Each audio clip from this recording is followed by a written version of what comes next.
మరొకసారి మనకు ఆ ధైర్యం నింపే విధంగా, మరొకసారి మనలో ఆ ఎనర్జీ నింపే విధంగా, జన సైనికుడు అంటే సామాన్యుడు కాదు. జన సైనికుడు అంటే ఒక గోల్డెన్ హార్ట్ ఉన్న వ్యక్తి, పెద్ద మనసున్న వ్యక్తి, అవమానాలను కూడా అధిగమించి పవన్ కళ్యాణ్ గారితో నడిచిన వ్యక్తి. అటువంటి వ్యక్తుల్ని మనందరం కూడా ఈ సందర్భంగా గౌరవించుకుంటూ, ఈ సభ నిర్వహణలో చాలా మంది మన నాయకులు కష్టపడి పనిచేశారు. 14 కమిటీలు వేశాం. దాదాపు 500 మంది రాత్రి పగలు అహర్నిశలు కృషి చేశారు. వారందరికీ కూడా మనస్ఫూర్తిగా ధన్యవాదాలు. అదేవిధంగా మనం ఈరోజు ఈ స్థలంలో నిర్వహించుకుంటున్నామంటే ఆ స్థలదాత వారి కుటుంబ సభ్యులకి సహకరించినందుకు, ఇంత అద్భుతమైన సభ మనం నిర్వహించుకుంటున్నందుకు ప్రత్యేకంగా వారికి ధన్యవాదాలు.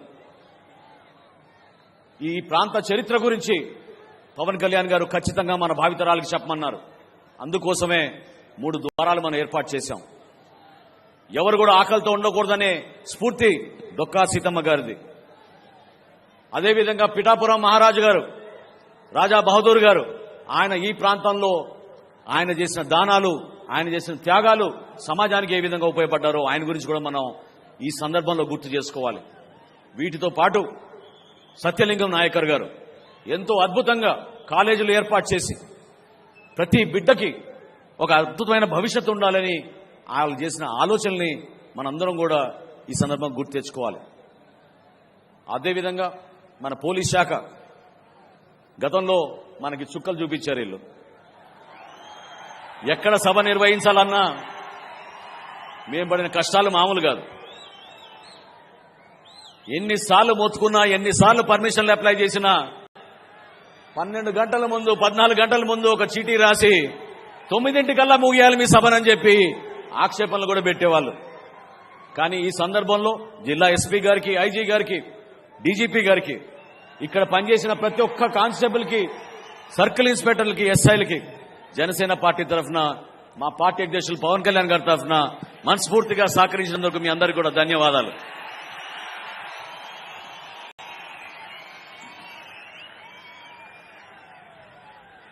ఈ కష్టకాలంలో మనతో పాటు నిలబడిన మన వాలంటీర్స్, ఇందాక చూశారు మీరు ఏ విధంగా వాళ్ళు నిలబడ్డారు.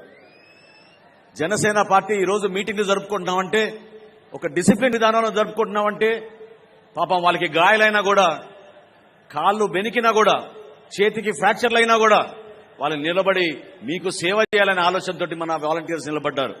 మనస్ఫూర్తిగా వాళ్ళు కూడా ఈ సందర్భంగా పార్టీ అధ్యక్షులు పవన్ కళ్యాణ్ గారి తరఫున, మనందరి తరఫున వారికి ధన్యవాదాలు. ఒక్కసారి చివరిలో మీరందరూ కూడా గుర్తు పెట్టుకోవాల్సింది, స్ఫూర్తి నింపే కొన్ని సంఘటనలు ఉన్నాయి. అమరావతి రైతుల విషయంలో కానివ్వండి, జనవాణి కార్యక్రమం మన విశాఖపట్నంలో జరుపుకున్నప్పుడు ఏ విధంగా పవన్ కళ్యాణ్ గారిని 3 రోజులు నిర్బంధించారో నోవోటెల్ హోటల్లో ఆ రోజు మీకు గుర్తుంది. గోవిందమ్మ అనే తల్లి తన బిడ్డతోటి అక్కడ కూర్చుని ఆ రోజు బీచ్ పైన స్ఫూర్తిదాయకంగా రాత్రంతా నిలబడి, మా అన్నని మాత్రం అరెస్ట్ చేయకూడదు, మేము అన్నని కాపాడుకుంటామని ఆ రోజు గోవిందమ్మ నిలబడింది. నిజంగా మీకు మనస్ఫూర్తిగా మీకు నమస్కారాలు. పార్టీని తన బిడ్డతో పోల్చిన ఒక తాపీ మేస్త్రి ఈశ్వర్ గారు 50,000 రూపాయలు ఇచ్చారు ఆ రోజు ఇప్పటం సభకి. ఆయన ఒక దాతగా, ఒక స్ఫూర్తిదాయకమైన దాతగా నిలబడ్డాడు. ఈశ్వర్ గారిని మనం ఎప్పుడూ మర్చిపోలేం. ఎందుకంటే పార్టీ ఇంత దూర ప్రయాణం చేయగలిగామంటే, నేను పవన్ కళ్యాణ్ గారితో పాటు ప్రతిరోజు నేను దాదాపు నడిచాను కాబట్టి నాకు తెలుసు. ప్రతిసారి సొంత డబ్బులు ఆయన ఇచ్చారు. పార్టీ కార్యక్రమం ఏదన్నా కూడా మన జన సైనికుల కోసం, చివరికి సభ్యత్వం విషయంలో కూడా పవన్ కళ్యాణ్ గారు నిధులు ఇచ్చేవాళ్ళు.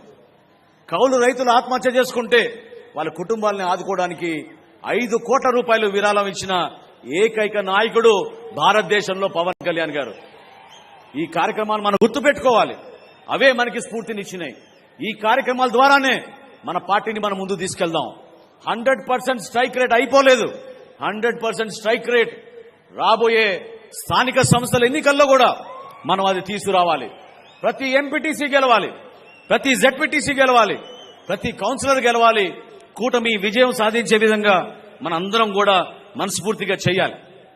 చివరిలో రేపటి రోజున పవన్ కళ్యాణ్ గారి కోరికది, మీరందరూ కూడా నిలబడతారని నేను ఆశిస్తున్నాను. రేపటి రోజున సభ ముగిసిన తర్వాత ఈ ప్రాంతం మొత్తం స్వచ్ఛ ఆంధ్రప్రదేశ్గా మనందరం కలిసికట్టుగా ఏ రాజకీయ పార్టీ చేయని విధంగా మనం కార్యక్రమాల్లో పాల్గొని కేవలం చెత్తనే కాదు, ఫ్లెక్సీలు, జెండాలు, ఇతర పార్టీల జెండాలు కూడా గౌరవంగా తీయాలని పవన్ కళ్యాణ్ గారు చెప్పడం జరిగింది. దాన్ని మనం నిలబెట్టుకుందాం. పిఠాపురం ప్రజలకి మరొకసారి నేను మనస్ఫూర్తిగా ఒక అద్భుతమైన విజయం అందించినందుకు పవన్ కళ్యాణ్ గారిని ఈ విధంగా రాష్ట్రానికి ఉప ముఖ్యమంత్రిగా చేసినందుకు వారికి ప్రత్యేకంగా ధన్యవాదాలు తెలుపుతూ, కూటమి ప్రభుత్వంలో మనకున్న బాధ్యతని మీరు నిలబెట్టండి, కలిసి పనిచేద్దాం. ఈ జనసేన పార్టీ ప్రజల కోసం నిలబడుతుందని ఈ సందర్భంగా తెలుపుకుంటూ, నాకు ఈ అవకాశం కల్పించిన పార్టీ అధ్యక్షులు పవన్ కళ్యాణ్ గారికి మనస్ఫూర్తిగా ధన్యవాదాలు తెలుపుకుంటూ సెలవు తీసుకుంటున్నాను. జై జనసేన, జై జనసేన. గౌరవనీయులు మన పార్టీ